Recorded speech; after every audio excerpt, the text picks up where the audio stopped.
what's the first in-person tournament that you remember vividly? Like, how do you even get to a in-person tournament when you're a kid? Like, did your parents drive you or take you to these places?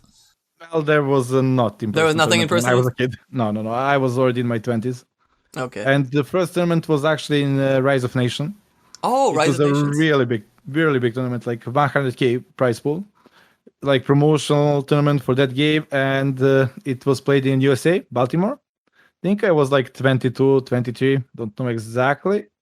I reached the final and lost to the Grand there. He was also in the Wow. company. Yeah, yeah. That's crazy. Yeah, that was my first big event, and it was like a LAN event online. Not online, I mean, I live. honestly didn't Like, even know you played Rise of Nations. I didn't like it was like announced a big tournament, and I was like, maybe I could try this.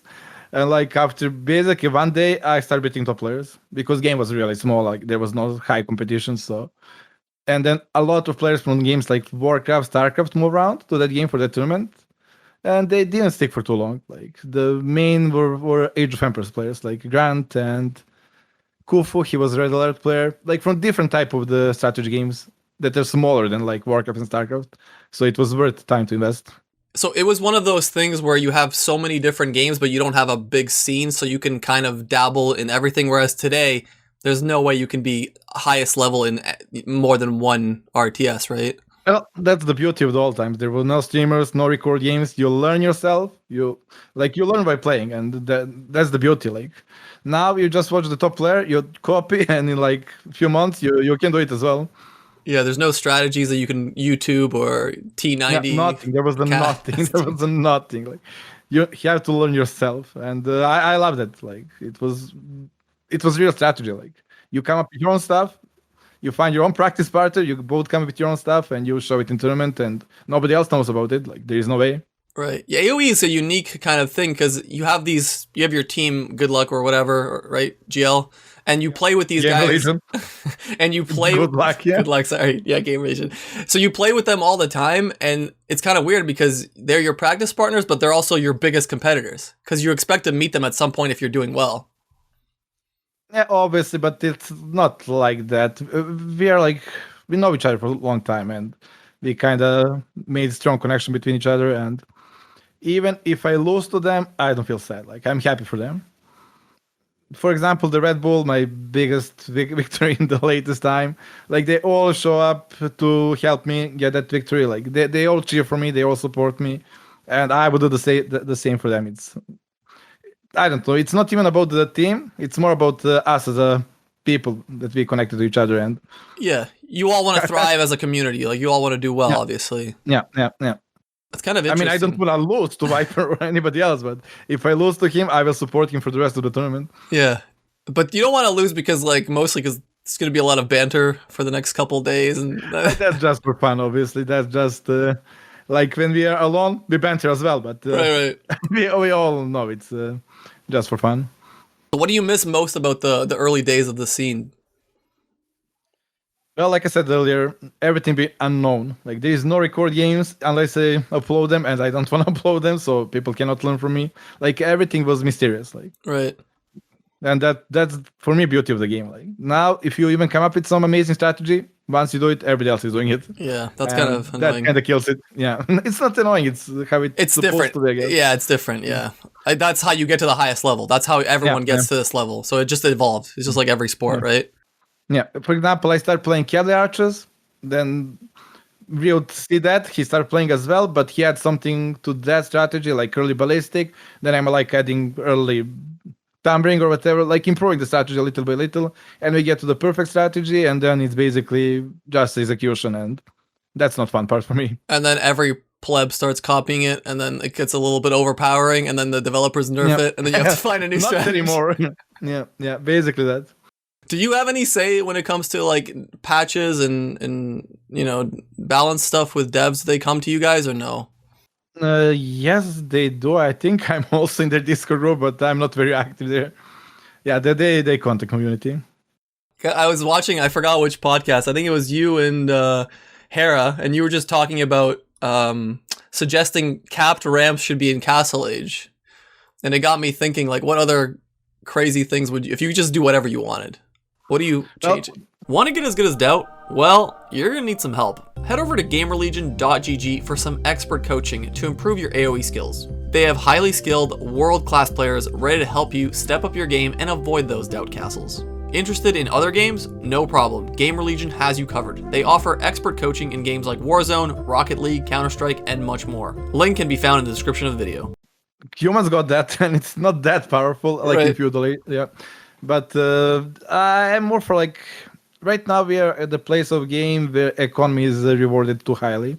Playing with units is big risk.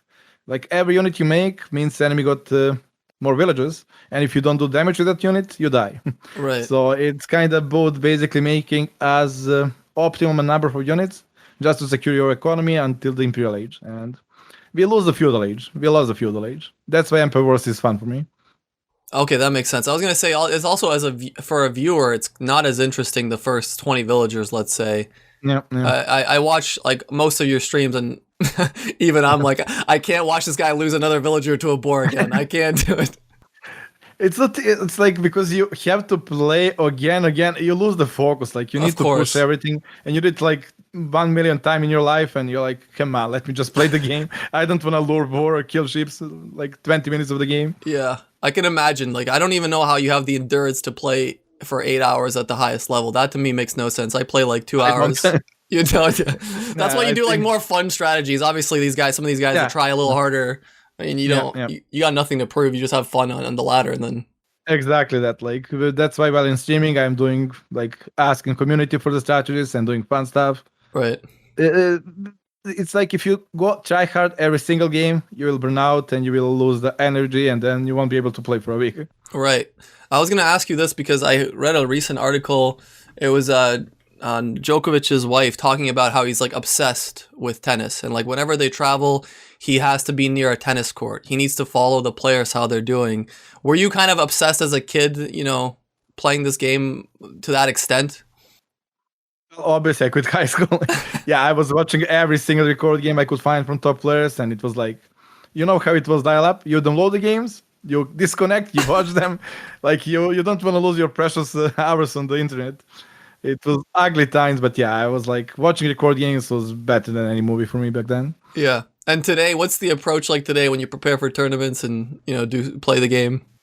Well, GL members, we all like come together on Discord, go through the maps, go through the strategies, tips, what's possible jobs, what counters what, and then just play the games. But you don't feel burned out or how does, because you like, there's very few people that have played an esport as long as you have in the AOE scene, because that's really interesting to me. It's like a brand new thing. You know, we've had basketball players for 120 years or whatever. We haven't had esports players that play one game for 20 years.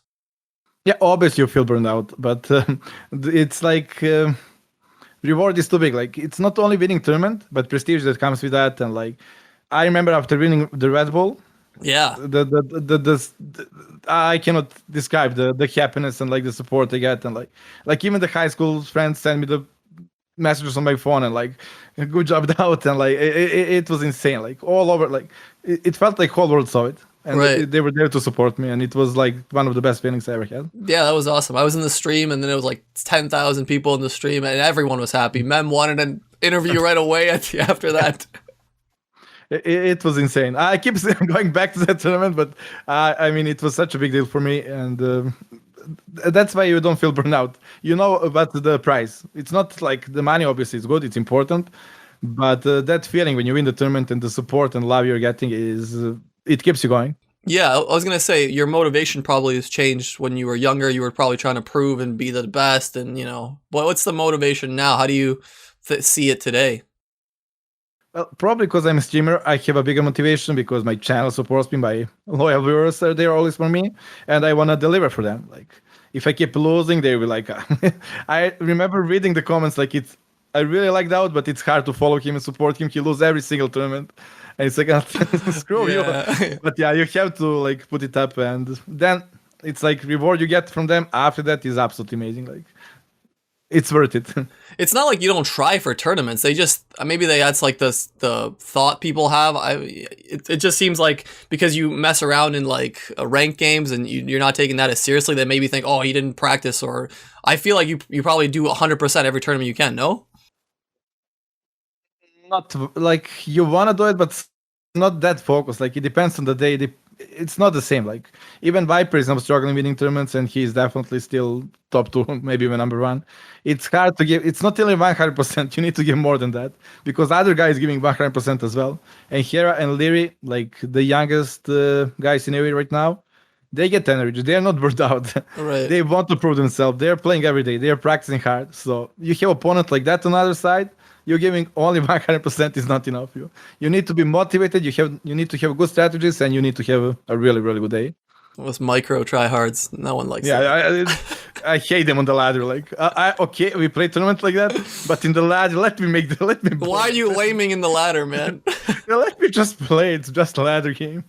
Right. This AOE is kind of in a place where I feel like tennis has been, because in the earlier days of AOE, you had a few guys that dominated the scene. Like just like in tennis, you had Nadal, Djoko, Federer, and now the next generation is coming up, and they're already like in their early 20s, and they're at that level. They're competing.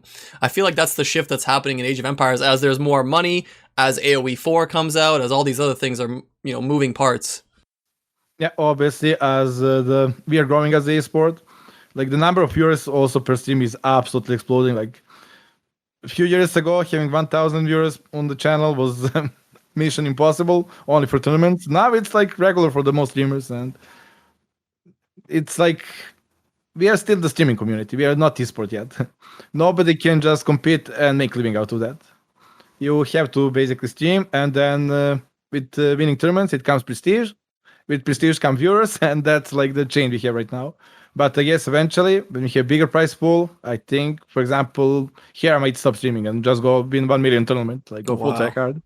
It would be worth it for him. He can go harder than where he's at right now. Yeah. If prize pool is like life changing, I think we will get even better competition, like even new players from different game, and Herondly will probably be the biggest favorites then. Would you say you're optimistic about the future of AOE and the AOE franchise, or are you worried a little bit about AOE 4 and potentially dividing the community? Hello, thank you so much for watching the clip all the way to the end. Soon I'd like to do a solo podcast to tell you guys a bit more about myself. So here are some topics I came up with that I hope you'd be interested in. How I became the top 4,000 ranked StarCraft 2 player in the world, how I got Stipe on the pod, how to make viral videos, how to change careers, why I'm moving to Spain, why engineering jobs suck, and why I don't want this to be an AOE only podcast. And if you have any questions you want to ask me, I'd love to invite you to our Discord.